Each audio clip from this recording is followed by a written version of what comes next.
Salve! Benvenuti in questo secondo episodio della mia serie sulla musica degli Elfi. Pa, pa.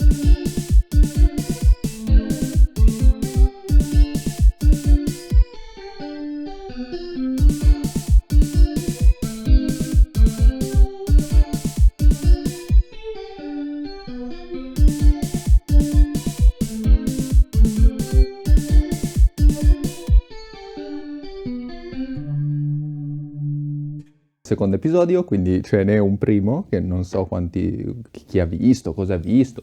Consiglio di vederlo perché tutto quello che dirò in questo video, oltre a poter essere usato contro di me in tribunale, può avere dei collegamenti col video precedenzio. Devo togliermi le chiavi dalla tasca, se no so già che farò un bordello dell'anima. No, gatta, non iniziare. Questo, rispetto allo scorso episodio, è uno dei possibili problemi, ovvero la mia gatta qui presente, dormiente, è una di quei gatti che appartiene alla categoria ampia, perché hanno un'ampia rappresentanza nel mondo gattico, che si chiamano i gatti cozza, ed essendo un gatto cozza non può esistere senza ricevere dell'attività coccolare da parte di un Homo sapiens, quindi c'è un'alta possibilità che sentirete del miau miau e che io debba ritrovarmi a fare, perché sennò il gatto continuerà a rompere le balle. Posso addirittura coccolarlo da qua, così magari non miagola tutto il tempo. L'attività sudatoria è la stessa del primo video.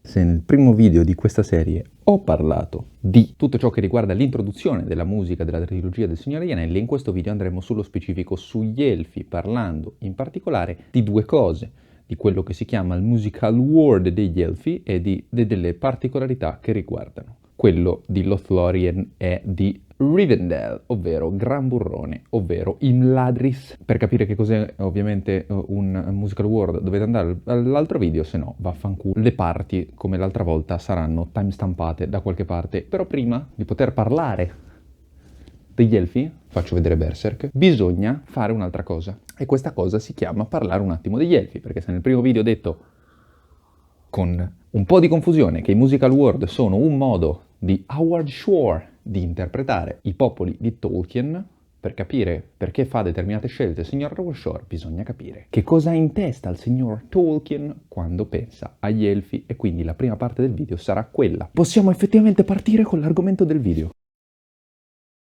In questa parte io non starò per parlare di quella che si potrebbe definire la storia degli Elfi, perché la storia degli Elfi, uno, la potrete trovare praticamente ovunque, in qualunque luogo dell'internet, perché ci sono un sacco di video a riguardo, probabilmente che potrebbero farlo molto meglio di me. Secondo, perché non sono le parti rilevanti. La storia di un popolo della Terra di Mezzo è interessante e affascinante nella misura in cui tu stai studiando la storia della Terra di Mezzo, ma nel mio caso non sto facendo quello, quindi non è rilevante. Allora di cosa parlo degli Elfi di Tolkien? Di caratteristiche che riguardano la loro natura intrinseca, profonda, fondamentale.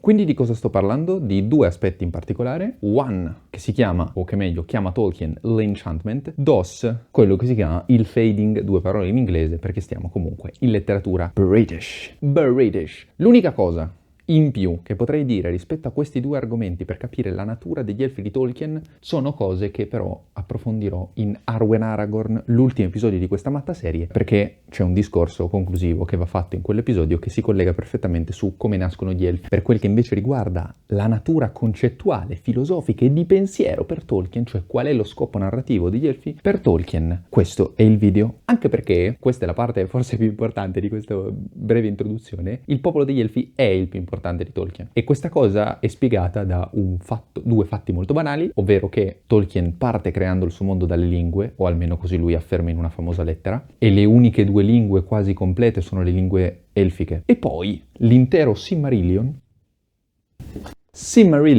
è elfocentrico, cioè è scritto con Tolkien in testa che sa che a scrivere quello che c'è scritto dentro non è un tizio a caso della Terra di Mezzo, non è neanche Tolkien, ma è un elfo, che è un po', no, come in altri contesti, è cercare di studiare Mitridate utilizzando le fonti romane, cioè c'è solo il punto di vista romano. Non so perché mi è venuto in mente l'esempio di Mitridate, che forse è una roba, è un trauma mentale di aver studiato latino a scuola, però va bene. Tolkien, in un famoso testo che probabilmente starà comparendo qui, che si chiama On Fairy Stories, fairy stories, cioè sulle storie fatate, fantastiche, non so bene qual è la definizione da dare. Sta di fatto che in questo testo, che è una trascrizione di una sua lezione degli anni 30, se non sbaglio, lui fa tutto un suo discorso molto interessante, ormai è free use perché vaffanculo i diritti d'autore, in cui fa tutte le sue riflessioni letterarie e culturali su che cos'è il genere delle fairy stories, su un sacco di cose interessanti, e all'interno di questo testo lui definisce una serie di concetti fondamentali per chiunque sia abbastanza nerd da interessarsi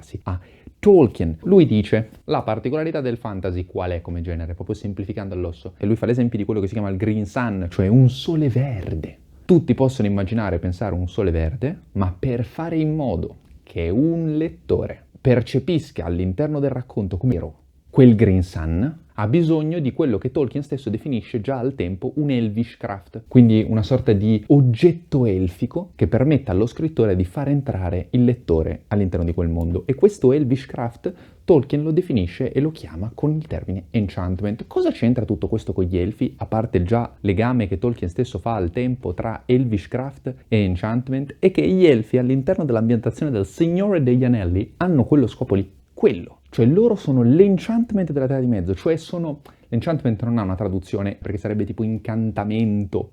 Di base cosa vuol dire l'enchantment? È che gli elfi sono rappresentanti del magico e del sovrannaturale della Terra di Mezzo, cioè se tu percepisci la Terra di Mezzo come un mondo magico e fantastico in cui ci stanno creature fantastiche, è perché esistono gli elfi. Questo è il motivo per cui sbagliare gli elfi di Tolkien equivale a dire che tu stai sbagliando l'intera ambientazione. Cioè tu puoi sbagliare gli umani di Tolkien nell'adattamento, per dire, puoi sbagliare i nani, puoi sbagliare i troll, puoi sbagliare gli orchi, non puoi sbagliare gli elfi, che è il motivo per cui Il Signore degli Anelli è un perfetto esempio di un adattamento, e che è il motivo per cui l'Hobbit comincia a scricchiolare come adattamento, che è il motivo per cui Anelli del Potere è una serie di merda. Ti può piacere la storia? Sì. Ti possono piacere i personaggi? Sì. Ti possono piacere i dialoghi? Sì. E la Terra di Mezzo? No. E non lo dico con cattiveria, lo dico proprio perché non è la Terra di Mezzo. Cioè se tu togliessi ad Anelli del Potere tutti i nomi e li chiamassi Frinkelto, Brindbold e Frandasissi, improvvisamente quella serie funzionerebbe lo stesso e avrebbe tutte le caratteristiche che a te piacciono. Quello che non funziona della serie è che non è la Terra di Mezzo. Perché? Perché quelli non sono gli elfi di Tolkien. Piccolo appunto video. Ovviamente il problema degli elfi di Anelli del Potere è tutto tranne il fatto che sono interpretati anche da un attore nero. Cioè se il problema più grande è quello, allora la serie è un capolavoro, perché veramente bisogna attaccarsi al nulla per criticarla. Come si vede, come si percepisce l'enchantment, che concetto è di enchantment? Secondo me la scena perfetta dei romanzi è il primo incontro. Nei romanzi, nella strada tra la contea ebrea, a un certo punto incontrano un gruppo di elfi. E con questi elfi, al contrario di quanto accada nella scena del film, che è questa. Sam.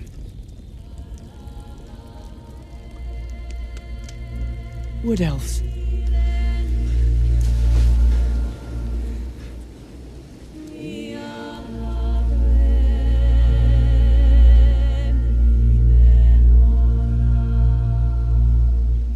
They're going to the harbor beyond the White Towers. To the Grey Havens. They're leaving Middle-earth. Never to return. I don't know why. It makes me sad. Loro ci parlano con gli elfi. E a un certo punto Tolkien descrive la reazione di Pipino, che probabilmente starà comparendo qui a schermo, in inglese. Cosa ci dice questa reazione che Pipino ha agli elfi? Che sembra praticamente che si sia fatto di acidi. Questo è l'enchantment. Cioè gli elfi, nel contatto con gli altri, sono creature strane, diverse, particolari, che non appartengono allo stesso reame. Quindi sono fantastici, nel vero senso della parola. Questa è la prima caratteristica degli elfi di Tolkien. La seconda, che si comprenderà un po' meglio nel video con Aragorn e Arwen, perché i puntini si collegheranno, è quello che si chiama il fading. Che cos'è il fading? Voilà, te apro la porta, amico merda. Fading come traduzione vorrebbe dire tipo trasparenza, ma nel senso di creatura che stanno trasparendo nel momento in cui io sto dicendo la parola. Gli elfi di Tolkien, per varie ragioni, devono abbandonare la Terra di Mezzo, e devono farlo per delle ragioni strutturali del loro popolo. E il fading è questo elemento, che sia una caratteristica di potere, cioè loro diminuiscono le loro capacità, sia una caratteristica appunto culturale, morale, cioè loro stanno trasparendo. Perché questo è importante? Perché è il motivo per cui gli elfi hanno questo senso malinconico, triste rispetto a tutto quello che le accade intorno, perché loro sanno che è un mondo che dovranno lasciare. Questo fading ha effetti a cascata su un sacco di cose, è presente in un sacco di modi, ma questo tema è importante. Perché? Perché Howard Shore gli dedicherà un intero tema. che si chiama Decadence of the Elf, che chissà come mai questo nome, chissà cosa rimanda, e con questa introduzione possiamo arrivare a parlare effettivamente dell'argomento di questo video. Quindi, oddio, non ho gli occhiali da sole, attenzione, la mia faccia si vede, non va bene. Quali scelte fa per il musical world degli elfi il signor Howard Shore? Si concentra principalmente su una cosa, anzi su due. Da una parte far percepire la stranezza e la particolarità degli elfi, dall'altra cerca di dare un effetto di malinconia, proprio unendo fading ed enchantment. Bisogna però dire una cosa, che essendo audiovisiva, Il Signore degli Anelli e queste musiche sono sempre associate alle immagini, l'elemento del non familiare, strano, particolare che gli elfi hanno nella trilogia di Peter Jackson non è dovuto soltanto alla musica, secondo me la musica fa un buon 50% di questo effetto, ma ci sono altri due elementi che secondo me è giusto nominare in questo discorso, che aggiungono tantissimo alla musica, come vedremo dopo all'apparizione. Potrei anche metterla adesso la scena.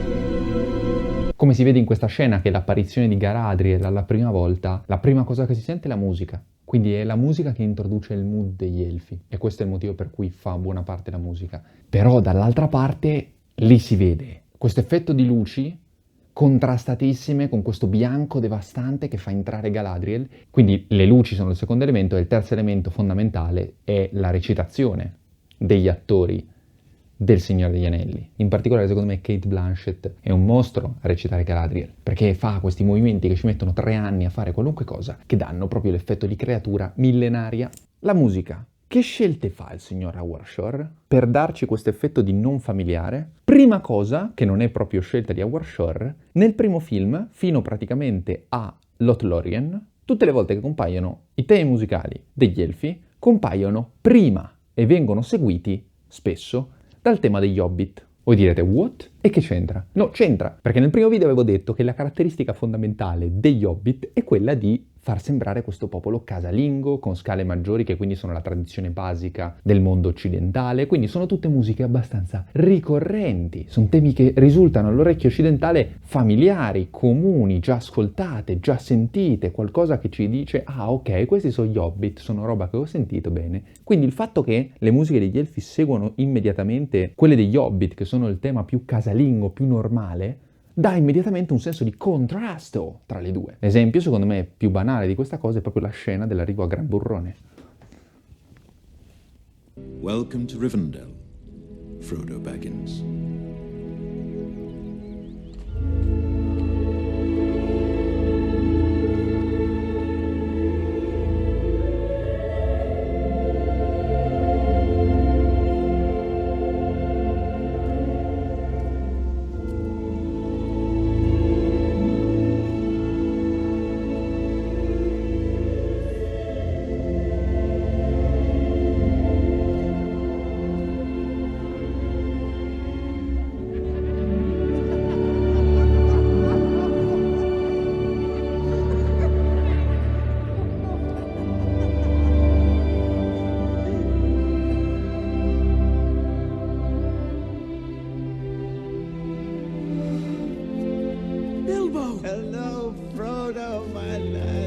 Come avete potuto vedere in questa scena, prima si sente il tema degli Hobbit mentre loro stanno festeggiando, poi si vede l'esterno di loro che escono e vedono Gran Burrone, la vallata, Imladris, quanto è bella, quanto è brava, e poi immediatamente si torna al tema degli Hobbit perché Frodo vede Bilbo Baggins. E immediatamente quel tema degli elfi di Gran Burrone è inserito in mezzo, proprio in the middle. Già questa costruzione, per contrasto, ci fa percepire gli elfi subito come strani. Per il resto, sono numerosi gli elementi che Shore sceglie per dare questo senso di non familiarità. Primo elemento è ovviamente la scelta delle scale. Io non entrerò nel dettaglio perché non è l'argomento tecnico come avevo detto nel primo video. Le scale però sono qualcosa di fondamentale perché sono la cosa che qualunque persona, di qualunque popolo sia, percepisce istantaneamente, che a orecchio ti dà subito la sensazione di dire porca puttana, ma questo è questa cosa qua. Cioè, se voi sentite qualcosa di cinese, tipo questa roba,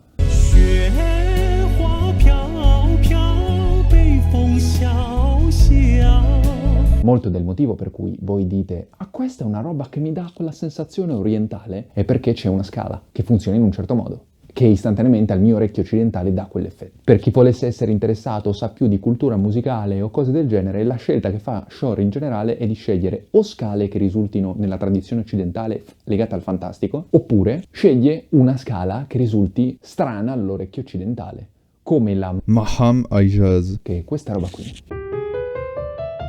che è una scala che utilizzano molto in Asia occidentale e che è una scala maggiore con una variazione. Non sto a spiegarvi che cos'è, andate a cercare su Google se vi interessa, che in un testo tradizionale di quelle culture è tipo questa roba.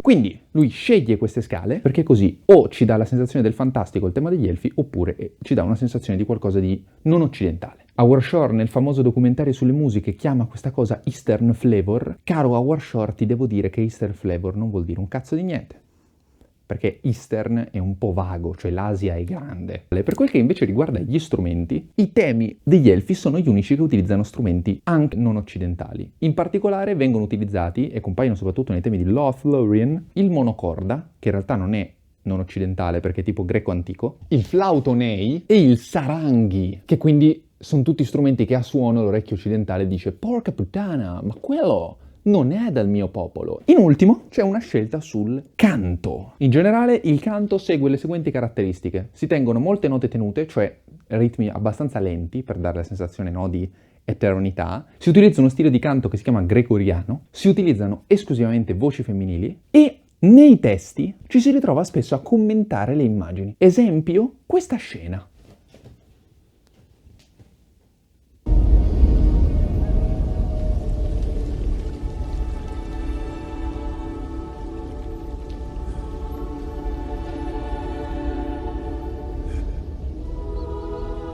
It reads, "The doors of Durin, Lord of Moria, speak, friend, and enter." Quando appare la porta di Moria si sente sotto un tema. E cosa dice il testo di questa matta canzone? Il testo racconta dell'amicizia tra il nano Narsi che fece la porta e l'elfo Celebrimbor. Tra l'altro il tema che voi sentite lì sotto è un tema che si chiama Elvish Pledge. Pledge vorrebbe dire tipo accordo. E perché si chiama così questo tema? Perché questa amicizia nano-elfo è il primo pledge che gli elfi si trovano a vivere nella sequenza del Terra di Mezzo, cioè Mellon, quindi tu entri perché sei amico, quindi c'è questo accordo antico per tutto. La seconda e unica volta in cui compare questo tema è quando gli elfi capitanati da Aldir arrivano al fosso di Helm. Col secondo accordo, infatti Aldir quando arriva dice c'è un giuramento!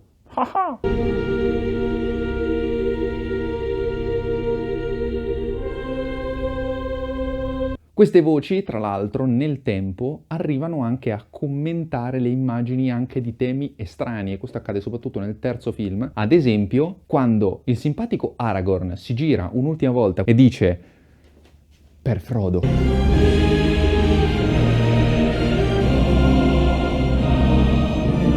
Quella scena lì famosa, sotto si sente il tema della Compagnia dell'Anello con sopra a cantare per la prima volta. Il tema dell'Anello non ha la parte corale, però quella volta lì canta come voce di coro misto e lì sotto gli elfi cantano dicendo tipo il testo fa tutto riferimento al fatto che Aragorn si mette in discussione per salvare l'amico, quindi gli elfi commentano le scene ed è il motivo per cui sono gli unici che compaiono come lingue anche nei temi di altri popoli. Quindi il musical world è composto da strumenti che non risultino all'orecchio occidentali, scale che risultino o fantastiche o non occidentali all'orecchio occidentale, terzo, canto gregoriano. Questo è più o meno il musical world degli elfi. E siamo qui giunti alla parte forse più interessante di questo video, ovvero gli effettivi temi degli elfi, dei Ulf. Quindi a questo punto ci tocca parlare degli elfi di Gran Burrone e degli elfi di Lothlorien. Io partirei dai quelli di Gran Burrone, come diceva un saggio. Fa ridere la parola fa ridere, a me fa ridere la parola, poi il suono. Cioè non è il concetto non fa ridere, la parola fa ridere. È come Dugongo, cioè fa ridere nello stesso modo.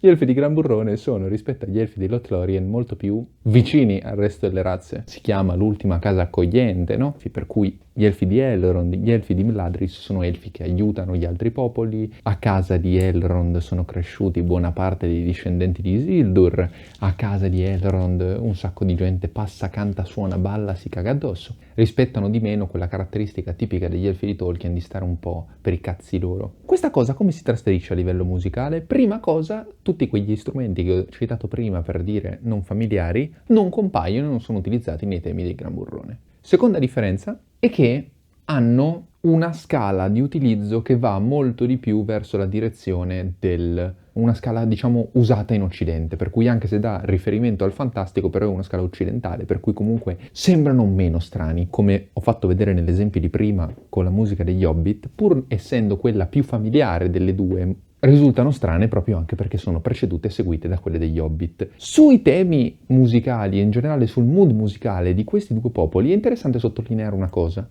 che le musiche hanno due percorsi inversi. Cosa vuol dire due percorsi inversi? Nel caso di Gran Burrone, la musica comincia che è molto ariosa, molto aperta, molto eroica, pulita, luminosa, e questa musica si incupisce. Perché si incupisce? Perché mano a mano che il film va avanti, gli elfi di Gran Burrone sono quelli che non vogliono aiutare gli altri popoli. Sono quelli che si nascondono. Elrond caccia Arwen. E fino a quando Arwen non torna indietro per convincere il padre a riforgiare Andúril, la fiamma dell'Ovest, il tema di Gran Burrone, in generale le musiche di Gran Burrone, diventano sempre più cupe e poi diventano completamente luminose, maggiori e grandi quando la spada viene forgiata. Exemplum.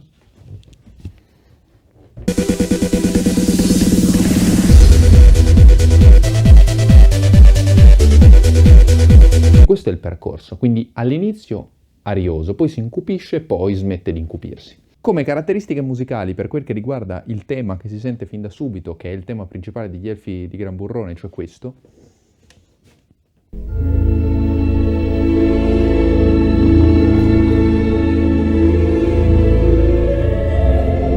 che strumenti vengono utilizzati? Vengono utilizzate una combinazione di chimes e arpa. Chimes, non mi viene in mente la traduzione, chimes sono queste robe qua, che danno questo effetto tipo di cascata, non naturale. Tu la cascata la vedi perché in Mladrís è messa proprio in questa valle luminosa, in tutte le luci, anche lì di nuovo il gioco di luci. E quindi tu hai tutta questa sensazione di un po' strano che ti fa stare così, e sotto questo effetto appunto tipo di arpe si sentono queste chimes che danno proprio questo effetto di cascata, di discesa. E questa base musicale di Gran Burrone è un tema che diciamo compare anche nei temi di Arwen, come poi si vedrà nell'ultimo video, per cui questo è l'elemento generale di Gran Burrone, di Gransburron. Ci sono alcuni temi che non sono legati a entrambi i popoli, come appunto quello che ho detto, Diminishment of the Elf, oppure quello che si sente all'apparizione della prima volta degli elfi, quando loro camminano dietro al bosco, ci sono Sam e Frodo. Tra l'altro anche lì è bello di quella scena, perché prima di quella scena non è che si sente la musica degli Hobbit, però si vedono loro due che cucinano, che fanno cose normali, e poi vedono gli elfi, e poi tornano a fare cose normali, per cui c'è proprio questo contrasto.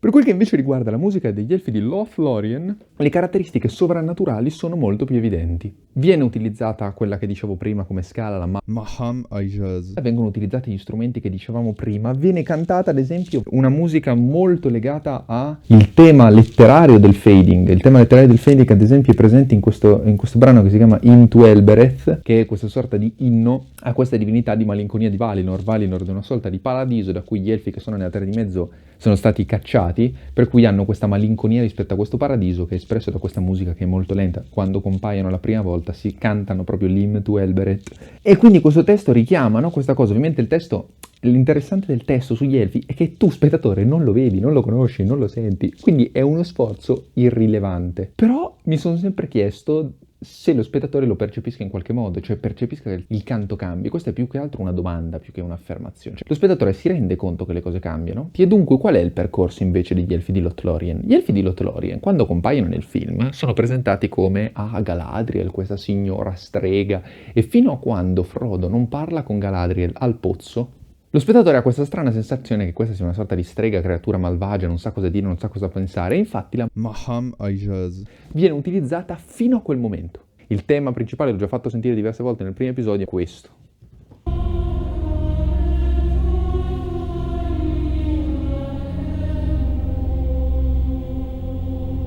E qui è dove compare appunto questa scala, c'è qualcosa che vibra e non è il mio telefono. Quando invece poi Frodo va al pozzo, parla con Galadriel, parlano d'amore ed odio e Galadriel supera la sua prova e annuncia che lei abbandonerà la Terra di Mezzo, però decide di aiutarli, e questo elemento di liberazione e di aiuto da parte di questi elfi compare nel fatto che questa scala dell'Asia occidentale torna in una dimensione più occidentale, per cui immediatamente ci risulta più vicina, più naturale, più familiare. Non è che lo spettatore deve sapere questi collegamenti, però sapere che ci sono scelte di questo tipo ti rende in grado di dire: ok, quando io provo una determinata emozione in una scena, è colpa della music o è colpa di quello che sto vedendo? Molto spesso è la combinazione delle due. Sugli elfi però di Lothlorien si può ancora aggiungere un punto. Quando compaiono gli elfi di Lothlon al Fosso di Helm, prima di mescolarsi col tema di Isengard, c'è questa versione.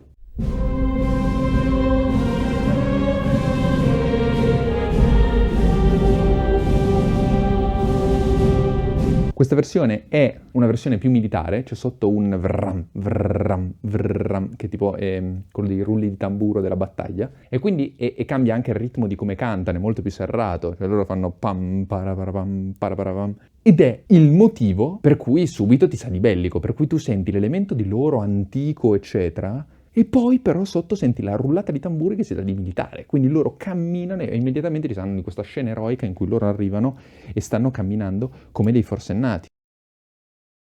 E questa è la conclusione del video. In ultimo voglio solo fare un appunto, un piccolo specificazione di una cosa carina che compare. Uno dei testi più famosi presenti nel Signore degli Anelli come poesia, per chi non avesse mai letto il Signore degli Anelli, è pieno di poesie, di roba che viene cantata. Una delle più famose è Namrie, che è questo lamento elfico che nel libro viene cantato da Galadriel quando la compagnia se ne va dai boschi di Lothlorien. Questo canto ricompare nella trilogia, prima come cantato proprio nello stesso momento del libro, poi ricompare brevemente in altri due momenti, però secondo me la terza volta è il più importante, che è una delle scene emozionalmente più forti della trilogia, almeno per me, che è la morte di Aldir, personaggio completamente inventato da Peter Jackson, che secondo me in quel caso rappresenta semplicemente il popolo elfico nel suo complesso. E quando le immagini si fermano e tu vedi lui che viene trafitto e cade per terra e cade assieme agli altri fratelli elfici e poi Aragorn che lo prende, lo tiene in braccio, in quell'immagine si sente Namrie, il lamento elfico, che per Tolkien era un testo così fondamentale che è uno dei pochi testi sul quale lui stesso aveva delle idee musicali su come cantarlo, e l'idea proprio del canto gregoriano viene da Tolkien. E perché è interessante da vedere questa cosa? E soprattutto perché è interessante vedere quella scena, perché un po' dà una caratteristica profonda degli elfi di Tolkien, ovvero il fatto che loro, la loro immortalità, il loro senso di eternità, proprio in virtù di quel fading di cui parlavamo prima, loro non lo vedono come un pregio, non lo vedono come un piacere, non lo vedono come un elemento che gli arreca loro gioia. Per loro è una sofferenza, è un peso, è un danno. Loro non vogliono quell'immortalità, la rifiutano, non la comprendono. Per loro il tempo passa sia troppo velocemente, troppo lentamente, questo lo dice Legolas nel libro. E secondo me il fatto che nel film abbiano aggiunto questa scena che non c'è nel romanzo, degli elfi che compaiono al Fosso di Helm, che muoiono al Fosso di Helm, con sotto Namrie come lamento elfico, dà proprio il senso di questo popolo, che decide, anche se potrebbe non farlo, di abbandonare la propria immortalità. Ecco Gatta che passa e fa un bordello devastante. Nella conclusione, proprio sulla frase che mi stava venendo, vabbè, in quella disperazione per un'immortalità e per un tempo che passa per l'elfo e passa anche per gli altri, e proprio per questa ragione equivale a dire perdere tutto, di avere una memoria eterna, però una memoria eterna che comprende qualunque cosa, di una percezione delle cose come cose che passano in ere e non in giorni. E tutta questa lettura secondo me rende il popolo elfico di Tolkien la sua potenza. Non sono belli e impossibili, sono sofferenti e tristi, sono disperati, ed è in questo che forse sta, almeno a mio vedere, una delle caratteristiche che poi difficilmente in ambientazioni successive è stato ripreso. È stato ripreso soltanto il lato bello dell'immortalità, il lato potente dell'immortalità. Si perde tutto quel lato che secondo me è la vera parte importante, anche proprio come idea di racconto di questo popolo che deve cedere. Ma non è l'unica parte del racconto, perché la vera lezione che dà agli elfi è legata a quella che è la loro origine, il loro vero destino, il motivo per cui loro scompaiono, il motivo per cui questo loro lo sanno che sono destinati a scomparire, sono destinati a rimanere ad Arda, forse per sempre, a essere, come dice Tolkien, causa di tutti i mali del mondo, perché i due grandi drammi che il mondo vive, quello dei Silmarils e quello degli Anelli, sono entrambi stati causati dagli Elfi. Ecco, tutto questo ha una ragione, un'origine e una risoluzione, e tutto questo è legato alle figure di Arwen e Aragorn.